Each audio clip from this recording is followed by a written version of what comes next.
All right, here we go, Thursday. Wish I had more for you. All quiet on the Western Front. There is very little going on in the overnight session. I mean, we are flat across the board. One area we're seeing a bit of movement. Oil's down about 1% right now. Again, Delta variant concerns, so on and so forth, putting a little pressure on it, but nothing really to write home about. Jackson Hole Summit kicks off today. Everybody starts arriving, at least for media appearances. Again, this is a virtual conference, so no physical presence, but the media appearances will start today. Jerome Powell's speech and the formal conference kicks off tomorrow.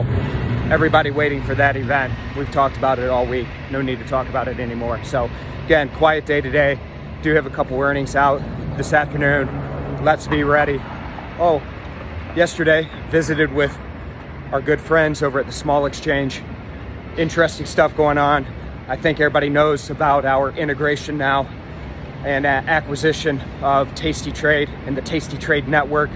Check out Small Exchange products. You can trade them through the Tastyworks platform.